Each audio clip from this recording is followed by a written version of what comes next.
الحمد للہ وحدہ والصلاة والسلام علی من لا نبی بعدہ فاعوذ باللہ من الشیطان الرجیم بسم اللہ الرحمن الرحیم قال اللہ سبحانہ وتعالی یا ایہا الذین آمنوا اطیعوا اللہ واطیعوا الرسول ولا تبطلوا اعمالکم۔ فرمان باری تعالیٰ ہے سورہ محمد، اے ایمان والو، اللہ کی اطاعت کرو، اس کے رسول کریم صلی اللہ علیہ وسلم کی اطاعت کرو اور اپنے اعمال کو ضائع نہ کرو۔ وقال رسول اللہ صلی اللہ علیہ وسلم کل امتی یدخلون الجنۃ الا من ابا، فقیل یا رسول اللہ صلی اللہ علیہ وسلم ومن یعبا، قال من اطاعنی دخل الجنہ ومن عصانی فقد ابا۔ صحیح بخاری صحیح مسلم کی متفق علیہ حدیث ہے۔ پیارے نبی کریم صلی اللہ علیہ وسلم نے ارشاد فرمایا، میری پوری امت جنت میں جائے گی سوائے اس کے جو خود انکار کر دے۔ صحابہ کرام نے عرض کیا، اے سرتاج رسول صلی اللہ علیہ وسلم، بھلا ایسا کون ہو سکتا ہے جو خود جنت میں جانے سے انکار کر دے؟ آپ نے ارشاد فرمایا، جس نے میری اطاعت کی وہ جنت میں چلا گیا، اور جس نے میری اطاعت سے منہ موڑ دیا، میرے طریقے سے، میری سنت سے اس نے اعراض کیا، میری نافرمانی کی، گویا اس نے خود جنت میں جانے سے انکار کر دیا۔ سنت اور بدعت، یہ ایک موضوع پہ انشاءاللہ آج کچھ گفتگو کرنی ہے کہ سنت کسے کہتے ہیں اور بدعت کسے کہتے ہیں۔ سب سے پہلے میں بدعت کی تعریف بیان کرنا چاہتا ہوں کہ لغوی طور پہ یعنی لغت میں بدعت کا معنی مفہوم کیا ہے، اہل زبان کیا یہ لفظ کیسے استعمال ہوتا ہے۔ البدعۃ، اس کا جو روٹ ورڈ ہے یہ با دال اور عین، با دال اور عین سے لیا گیا ہے۔ اس کا مطلب ہے کوئی نئی چیز، نیا کام، نئی مثال، نیا طریقہ، نیا راستہ۔ یہ دنیا کے اندر کوئی بھی نیا کام ہو اسے ہم اس کے لیے لفظ اہل لغت کیا، اہل زبان کیا استعمال ہوتا ہے۔ مثال کے طور پہ سورہ بقرہ میں فرمان باری تعالیٰ ہے بدیع السماوات والارض، کہ اللہ سبحانہ و تعالیٰ کی صفت ہے کہ وہ آسمانوں اور زمین کا پیدا کرنے والا ہے۔ اب پیدا کرنے والے کے لیے ایک لفظ استعمال ہوتا ہے خالق، اللہ خالقن، کہ اللہ ہمارا خالق ہے۔ تو خالق کا مطلب ہے پیدا کرنے والا، بدیع کا مطلب بھی یہی ہے، لیکن دونوں میں فرق کیا ہے؟ بدیع السماوات والارض، اس کا مطلب یہ ہے کہ اللہ تعالیٰ نے آسمانوں کو اور زمین کو اثر نو، شروع سے، ابتدا سے پیدا کیا، جب ان کا وجود نہیں تھا، ان کا کوئی سیمپل، ان کی کوئی مثال ہی موجود نہیں تھی، بالکل شروع سے، ابتدا سے، نئے سرے سے پیدا کیا۔ تو اللہ تعالیٰ کی یہ ایک صفت ہے کہ اللہ تعالیٰ ہر چیز کو پیدا کرتا ہے، چاہے اس کی کوئی مثال پہلے سے موجود نہ ہو، تو اسے کہتے ہیں بدیع السماوات والارض۔ اسی طرح سورہ احقاف کی آیت نمبر 9 کا ایک جز ہے، قل ما کنت بدعا من الرسل، اے میرے حبیب آپ فرما دیجئے کہ مکے کے لوگوں، میں تمہارے پاس اللہ تعالیٰ کی طرف سے رسول بنا کے بھیجا گیا ہوں۔ تو یہ کوئی نئی بات تو نہیں ہے کہ میں کوئی نیا رسول تو نہیں آ گیا کہ مجھ سے پہلے کبھی کوئی رسول آیا ہی نہیں ہے۔ تم یہ مجھ پہ اعتراض کرتے ہو کہ بھلا انسانوں میں کیسے رسول آ سکتا ہے؟ تو ما کنت بدعا من الرسل، میں رسولوں کی ابتدا کرنے والا پہلا رسول یا کوئی انوکھا رسول نہیں ہوں۔ مجھ سے پہلے بھی اللہ پاک نے جو نا بہت سارے انبیاء اور رسول کو بھیجا، وہ سب کے سب انسانوں میں سے تھے۔ تو یہاں بھی لفظ بدعا استعمال ہوا کہ ابتدا کرنے والا شروع سے، یعنی کہ پہلے اس کا سیمپل یا اس کا پہلے سے جو نا اس کی مثال موجود نہ ہو۔ تو عام اصطلاح کے اندر یعنی عام لغت کے اندر اہل زبان کا یہ لفظ استعمال ہوتا ہے نئی چیز کے لیے۔ اب اس بات کو سمجھنے کی ضرورت ہے کہ دین کے اندر اس کا مطلب کیا ہے، یعنی شرعی اصطلاح کے اندر شرعی معنی مفہوم کیا ہے۔ تو بدعت کا شرعی مفہوم یہ ہے کہ دین سمجھ کر، نیکی سمجھ کر، شریعت سمجھ کے وہ نیا کام کرنا جس کی اصل یا جس کی مثال پہلے سے دین اسلام میں، قرآن و حدیث میں موجود نہ ہو، یعنی کسی نئے انداز سے یا نئے طریقے سے عبادت کرنا جو پہلے سے دین اسلام میں رائج نہ ہو، جس کی اصل قرآن و حدیث سے نہ ملتی ہو، جو پیارے نبی کریم صلی اللہ علیہ وسلم نے صحابہ کرام کو نہ سکھایا ہو، وہ بدعت ہے۔ یعنی انسان نیکی سمجھ کے کام کر رہا ہے اور سمجھ رہا ہے کہ وہ اچھا کام کر رہا ہے، لیکن اس کی اصل کتاب و سنت کے اندر موجود ہی نہیں ہے۔ یعنی سرتاج رسول پیارے نبی علیہ الصلوۃ والسلام نے یہ عمل نہ خود فرمایا ہے اور نہ صحابہ کرام کو سکھایا ہے۔ قرآن و حدیث کے اندر اس کا ذکر ہی نہیں، اس کی تعلیمات ہی موجود نہیں، اس کا حکم ہی موجود نہیں ہے، تو وہ عمل بدعت ہے کہ اس نے دین کے اندر اضافہ کر دیا۔ دین کے اندر ہر قسم کا اضافہ یہ بدعت ہے جو اللہ تعالیٰ کو ناقابل قبول ہے۔ من عمل عملا لیس علیہ امرنا فہو رد، مشہور حدیث ہے صحیح بخاری صحیح مسلم کی، کہ جس نے ایسا عمل کیا جو میرے طریقے کے مطابق نہیں ہے، جو میں نے نہیں سکھایا، جو اس دین کے اندر پہلے سے موجود نہیں ہے، تو اللہ تعالیٰ کے پاس وہ مردود ہے، وہ قبول ہی نہیں ہوگا وہ عمل۔ تو شرعی اصطلاح کے اندر بدعت کا معنی واضح ہوا کہ ہر وہ کام جسے انسان نیکی سمجھ کے دین سمجھ کے کر رہا ہے لیکن اس کی اصل موجود نہیں ہے، جس کی مثال دین کے اندر موجود ہی نہیں ہے، آپ نے وہ عمل سکھایا ہی نہیں ہے، تو وہ بدعت ہو جائے گا۔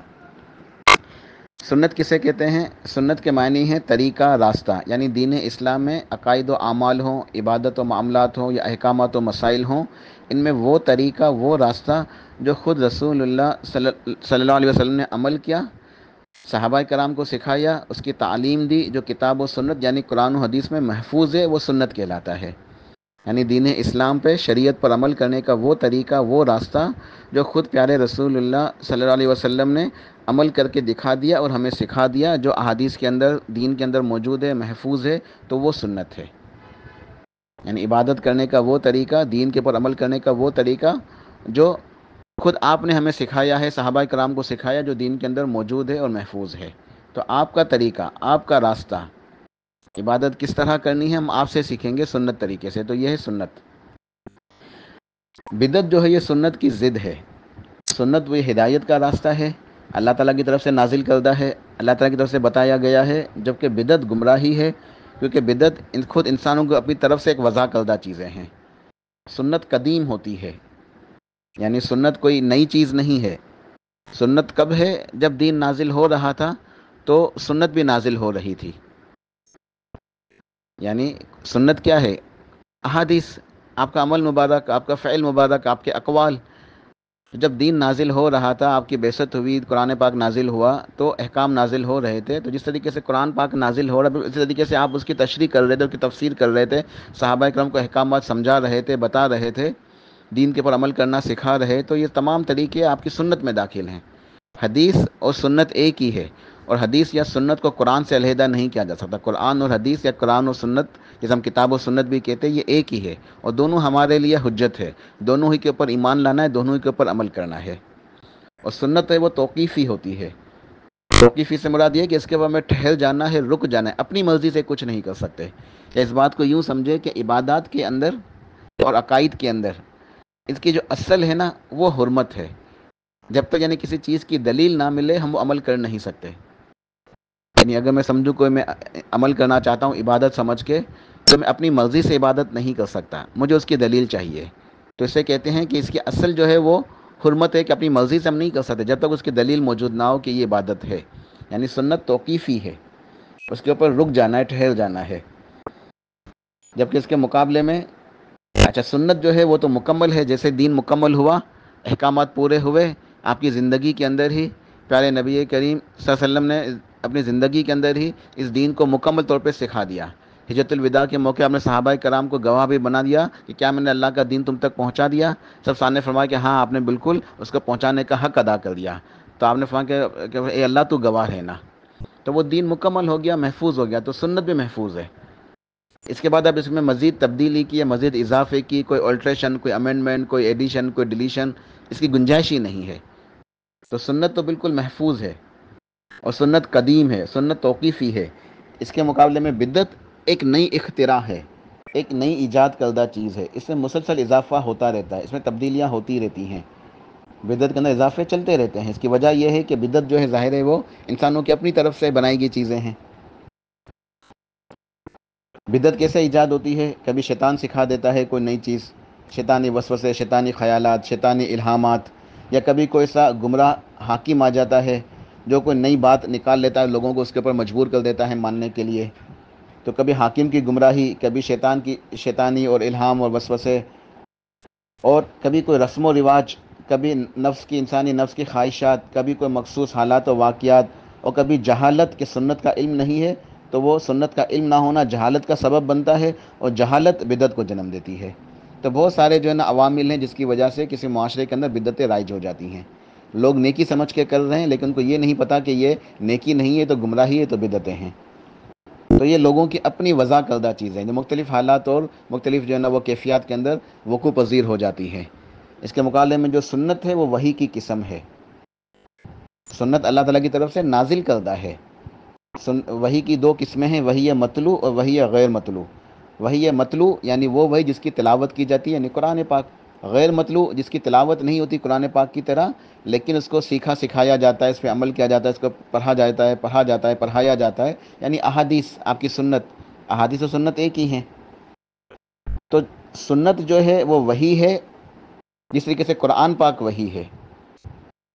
خود اللہ پاک نے ارشاد فرمایا وما ينطق عن الهوى ان هو الا وحی یوحی، سورہ نجم کی آیت نمبر 3 اور 4، کہ یہ میرے حبیب اپنی خواہش نفس سے نہیں بتاتے، یہ تمہیں دین سکھاتے ہیں، دین کے احکامات بتاتے ہیں، عبادت کرنی ہے کس طرح کرنی ہے، معاملات، معاشرت، پورا دین تمہیں سکھاتے ہیں، اپنی طرف سے نہیں، اپنی مرضی سے نہیں، بلکہ یہ میں وہی نازل کرتا ہوں، میں بتاتا ہوں، میں سکھاتا ہوں، من جانب اللہ ہے یہ اللہ پاک نے قرآن پاک میں یہ گواہی دی ہے، وما ينطق عن الهوى ان هو الا وحی یوحی، یہ تو ناطق وحی ہیں، یہ تو میرے رسول ہیں، میرے پیغمبر ہیں، میری طرف سے بھیجے ہوئے ہیں، میری طرف سے تمہیں سکھاتے ہیں، اپنی مرضی سے نہیں بتاتے۔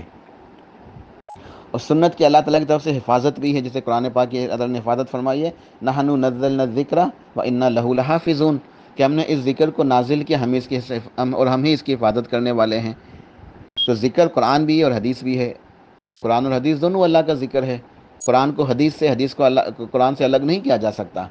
تو سنت جو ہے وہ اللہ تعالیٰ کی طرف سے نازل کردہ، اس کی حفاظت جو ہے نا وہ خود اللہ پاک نے لی ہے۔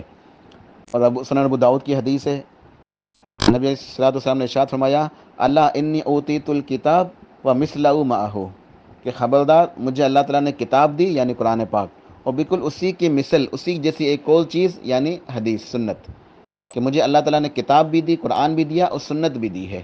سنت یعنی حدیث سے مجھے اللہ تعالیٰ کی طرف سے جو ہے نا الہام ہوتا ہے تو میں بتاتا ہوں تمہیں۔ تو کتاب اور سنت یعنی قرآن اور حدیث یہ دونوں اللہ تعالیٰ کی طرف سے نازل کردہ چیزیں ہیں۔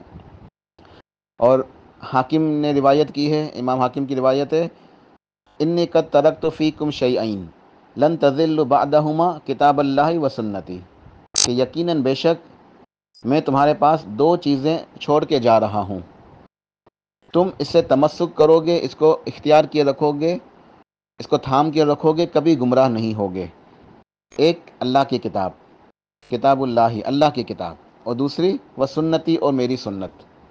تم اللہ کے قرآن کو اور میری سنت کو یعنی کتاب و سنت یعنی قرآن و حدیث کو تھامے رکھو گے تو کبھی بھی گمراہ نہیں ہوگے۔ تو ان تمام باتوں کا خلاصہ یہ ہے کہ اصل جو صراط مستقیم ہے اور جس کے اوپر چلنے کا ہم سب کو حکم ہے وہ کیا ہے؟ اطیع اللہ و اطیع الرسول کا راستہ، اتباع سنت کا راستہ، صحابہ کرام کا راستہ، جس راستے کے اوپر صحابہ کرام چلے، اللہ کے نبی نے انہیں سکھایا، انہوں نے دین کو محفوظ کیا، الحمدللہ آج ہمارے پاس موجود ہے، اور اسی راستے پہ صحابہ کرام نے عمل کیا، تابعین، تبع تابعین، سلف و صالحین، سب اس راستے، اسی منہج کے اوپر تھے۔ تو آج ہمارے لیے بھی نجات کا ایک ہی راستہ ہے، دوسرا کوئی نہیں ہے، ایک ہی راستہ ہے، اسی راستے کے اوپر ہماری نجات ہے، یہی فوز و فلاح ہے، یہی کامیابی ہے، اسی میں عافیت ہے، اسی میں ہماری سلامتی ہے، وہ ہے صراط مستقیم، اطیع اللہ و اطیع الرسول کا راستہ، اتباع سنت کا راستہ۔ اس کے علاوہ جو کچھ ہے وہ سب کا سب بدعتیں ہیں، سب کا سب گمراہی ہے۔ تو بدعت کی ہمیں تعریف پتہ چلی کہ ہر نیا کام جس کی اصل موجود نہ ہو دین کے اندر وہ بدعت ہے، اور سنت آپ کا طریقہ ہے، تو ہمیں سنت طریقے کے مطابق ہر عمل کرنا چاہیے، ہر عبادت، ہر معاملہ، ہماری ہر چیز، پوری زندگی کتاب و سنت کے ان مطابق ہونی چاہیے، یہی ہمارے لیے کامیابی ہے۔ اللہ پاک توفیق عطا فرمائے۔ سبحان ربک رب العزت عما یصفون وسلام علی المرسلین والحمد للہ رب العالمین۔